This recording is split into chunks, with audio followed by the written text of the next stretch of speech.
हमने तो गंगा पानी में स्नान ले लिया, अब बताओ गंगा को कहां से धोगे आप। दोस्तों, जब अखिलेश यादव ने मुख्यमंत्री आवास छोड़ा तो उसे गंगा जल से धुलवाया गया। फिर जब वो कन्नौज के मंदिर में गए तो उसे भी गंगा जल से धुलवाया गया। फिर जब वो मैनपुरी गए तो वहां पर भी गंगा जल से धुलाई करवाई गई। लेकिन अब अखिलेश यादव ने गंगा में ही जाकर के डुबकी लगा दी है। अखिलेश यादव संगम में स्नान करके आ गए हैं। अब वो पूछ रहे हैं कि भाई अब क्या करेगी भारतीय जनता पार्टी की सरकार। अब तो वो अखिलेश यादव गंगा में ही डुबकी लगा गए हैं। क्या अब पूरी की पूरी गंगा को धुलवाया जाएगा?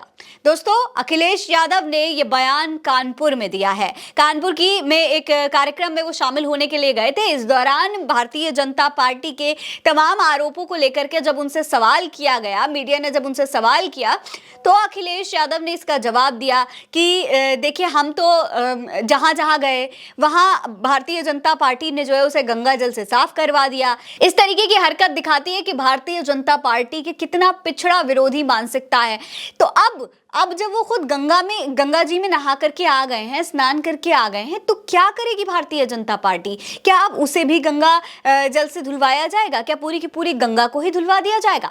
दोस्तों, अखिलेश यादव की जब संगम में स्नान करती हुई तस्वीरें आई थी तो भारतीय जनता पार्टी के तमाम लोगों ने इस पर काफी बवाल किया था, क्योंकि अखिलेश यादव और समाजवादी पार्टी लगातार कुंभ के मुद्दे को उठाती रही है। ऐसे में जब वो खुद गए कुंभ में स्नान करने के लिए तो भारतीय जनता पार्टी के लोगों ने और खुद योगी आदित्यनाथ ने उनको टारगेट करना शुरू कर दिया कि भाई देखिए, ये खुद जाते हैं वहां पर स्नान करने के लिए और जनता को इस तरीके की बातें बोलते हैं कुंभ के खिलाफ। इसके अलावा उन्होंने ये भी कहा था कि अपने चाचा शिवपाल यादव को ये नहीं लेकर के जाते, मजाक और तंज कसने की कोशिश की थी बजट सत्र के दौरान भी। अब दोस्तों, अखिलेश यादव यही सवाल योगी आदित्यनाथ से पूछ रहे हैं कि भाई हमको तो चलिए, हम तो गए संगम में स्नान करने के लिए, लेकिन आप तो लगातार इस तरीके की अपनी पिछड़ा विरोधी मानसिकता दिखाते रहे हैं, तो अब आप क्या करेंगे? हमने तो कर ली गंगा जी में स्नान। गंगा जी किसी के ऐसा तो नहीं है किसी की संपत्ति है, या अगर भाजपा कुंभ का आयोजन करवा रही है तो कोई और उसमें जा ही नहीं सकता है। जो कमियां होंगी उससे उठाना विपक्ष का काम होता है और यही काम अखिलेश यादव कर रहे थे। लेकिन भारतीय जनता पार्टी को इससे बेहद दिक्कत थी। अब जब अखिलेश यादव ने इस पर बयान दिया है तो किस तरीके से अखिलेश यादव मुस्कुराते हुए योगी आदित्यनाथ सरकार पर निशाना साध रहे हैं, तंज कस रहे हैं, वो आपको भी देखना चाहिए। देखिए, मैं जब कन्नौज में एक मंदिर में गया था, मैं कन्नौज में मंदिर में गया था, कन्नौज में एक मंदिर में गया था मैं, उस मंदिर को गंगा जल से धोया गया था। जिस मुख्यमंत्री आवास में पूर्व में बहुत सारे मुख्यमंत्री रहे हटे, किसी ने भी मुख्यमंत्री आवास को गंगा जल से नहीं धुलाया होगा। इस बीजेपी के लोगों ने मेरे जाने के बाद उस मंदिर को धुलवाया था गंगा जल से, मुख्यमंत्री आवास को गंगा जल से धुलवाया था। एक बार मैनपुरी में भी इसी तरीके से धुलवाने का काम किया था। बीजेपी वाले बताएं कि मैं तो गंगा में नहा लिया और गंगा किससे धोगे तुम? हमने तो गंगा पानी में स्नान ले लिया, अब बताओ गंगा को कहां से धोगे आप। इसके अलावा दोस्तों, अखिलेश यादव ने यह भी कहा कि जब भारतीय जनता पार्टी के लोगों से या फिर योगी आदित्यनाथ से भ्रष्टाचार को लेकर के सवाल किया जाता है तो वो गोल गोल बातों को घुमाने लगते हैं।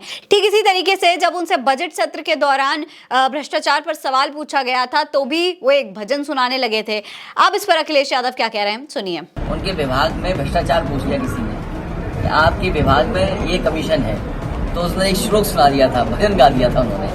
इसके अलावा दोस्तों, अखिलेश यादव ने यह भी कहा है कि भारतीय जनता पार्टी की सरकार, योगी आदित्यनाथ की सरकार महाकुंभ में पूरी तरीके से फेल हुई है, आयोजन में भी फेल हो गई है, ट्रैफिक में भी फेल हो गई है, सफाई में भी फेल है, पानी की गुणवत्ता में भी फेल है, संख्या भी नहीं बता पा रही मरने वालों की, इसमें भी पूरी तरीके से फेल साबित हुई। इसके बाद जो लोग वहां जा रहे थे, कितने लोगों की भीड़ की वजह से, मिसमैनेजमेंट की वजह से जान चली गई, एक्सीडेंट की वजह से जान चली गई, तो इसमें भी पूरी तरीके से भाजपा सरकार फेल हुई है।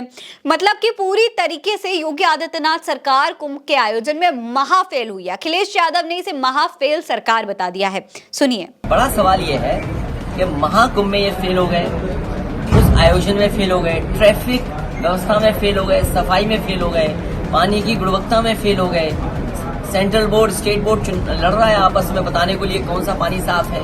माँ गंगा को साफ नहीं कर पाए। जो लोग मर गए हैं उनको मदद नहीं कर रहे हैं। अभी तक संख्या नहीं बता पा रहे हैं कि लोगों की कितनों की जान गई, कितने परिवार खो गए हैं। लोग आ जा रहे हैं, उसमें एक्सीडेंट में जान जा रही है। श्रद्धालु तमाम लोग सड़कों के एक्सीडेंट में मर गए। इसकी क्या मदद करेगी सरकार? ये सरकार न केवल महा फेल हुई है, इस सरकार ने महा घपला भी किया है। तो दोस्तों, अखिलेश यादव इसे महाफेल और महाघपला सरकार बता रहे हैं। उनका कहना है कि कुंभ का आयोजन जिस तरीके से होना चाहिए था उस तरीके से नहीं हुआ।